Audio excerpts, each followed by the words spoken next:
పహల్గామ్ దాడి తర్వాత భారత్ దౌత్య విధానంలో వచ్చిన మార్పు ఏంటి? ముఖ్యంగా పాకిస్తాన్ విషయంలో అలాగే అంతర్జాతీయ సంబంధాల విషయంలో భారత్ తన వైఖరి మార్చుకుందా? ఇది చాలా ముఖ్యమైన ప్రశ్న అండి. చాలా అంతర్గతంగా చాలా ప్రొఫౌండ్ అంటే లోతైన ప్రశ్న. ఎందుకంటే భారత దౌత్య విధానం పహల్గామ్ దాడికి ముందు ఎలా ఉంది, ప్రధానమైన పాయింట్లు ఏంటో చెప్తున్నాను. ప్రధానమంత్రి గారు ఈ మే 12వ తారీఖున ఇచ్చిన ఒక స్పీచ్ భారతదేశం యొక్క కొత్త దౌత్య విధానాన్ని నిర్వచిస్తుంది. నిన్న జయశంకర్ గారు చెప్తున్నారు, అదేవిధంగా రాజ్నాథ్ సింగ్ గారు చెప్తున్నారు, ఎంఈఏ వాళ్ళు కూడా చెప్తున్నారు, అజిత్ దోవల్ గారు మాట్లాడుతున్నారు. ఒక కొత్త దౌత్య విధానం ఒకటి బయలుదేరింది. అదేంటంటే ఫస్ట్ది ఏంటంటే ఇప్పటివరకు టెర్రరిస్ట్ అటాక్ చేస్తే మనం సైన్యం వెళ్ళి మామూలుగా అటాక్ చేసేది, మామూలుగా చూసేది. కానీ ఇప్పుడు టెర్రరిస్ట్ యాక్ట్ని ఒక యుద్ధంగా పరిగణిస్తాం. ఇది ఒక పెద్ద దౌత్య విధానంలో పెద్ద మార్పు వచ్చిందండి. రెండవది, పాకిస్తాన్ ఒకప్పుడు అణ్వాయుధాలు ఉపయోగిస్తే బ్లాక్మెయిల్ చేసేది, మనం మామూలుగా ఉండేవాళ్ళం, ఓకే నువ్వు అణ్వాయుధం మేము యుద్ధానికి రావన్నట్టు.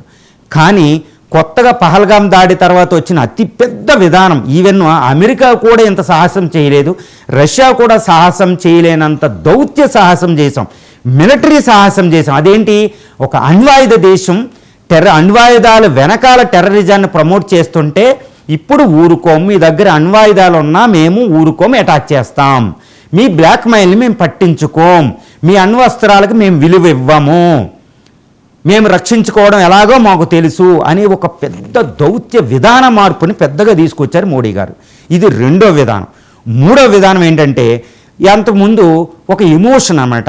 భారత దౌత్య విధానం అంటే ఒక ఎమోషను. సరే మీరు మా మీద 4 యుద్ధాలు చేసినా, 100 మందిని సంహరిస్తున్నా, టెర్రరిజం చేసినా మేమైతే నీళ్ళు ఇస్తూనే ఉంటాం. ఇదనమాట దౌత్య విధానం.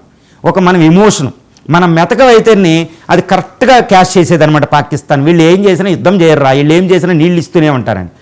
1960లో మనం ప్రతిపాదించిన సంతకం చేసిన సింధు నీటి వివాదాన్ని నిలిపివేశాం. ఎప్పటి వరకు? మీరు టెర్రరిజాన్ని ఆపేవారికి. నేను జయశంకర్ గారు చెప్తున్నారు, ప్రైమ్ మినిస్టర్ గారు చెప్పారు, నీళ్లు రక్తం ఒకే వేవ్లో రావు అని చెప్తున్నారు. ఒకప్పుడు అలా పట్టించుకోలేదు, ఎన్ని టెర్రరిస్టులు జరిగినా మనం నీళ్ళు ఇచ్చేవాళ్ళు. ఇది కొత్త దౌత్య విధానం. అదేంటి, మీరు టెర్రరిజాన్ని ఆపేంతవరకు, రక్తపాతాన్ని ఆపేంతవరకు, మొత్తం టెర్రరిజం పోయిందని తెలిసేంతవరకు మేము నీళ్లు చుక్క ఇవ్వము అని చెప్పేశారు. ఇది కొత్త దౌత్య విధానం అండి.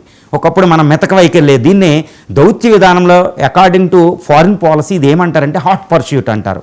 ఇది ఇందిరా ప్రయోగించినప్పుడు అస్త్రాన్ని. ఇప్పుడు మోడీ గారు హాట్ పర్స్యూట్ అంటే చాలా మెతక వైఖరి ఉండదు, దేన్నైనా దృఢంగా ఎదుర్కోవడం అంటారు. ఇది మూడవది.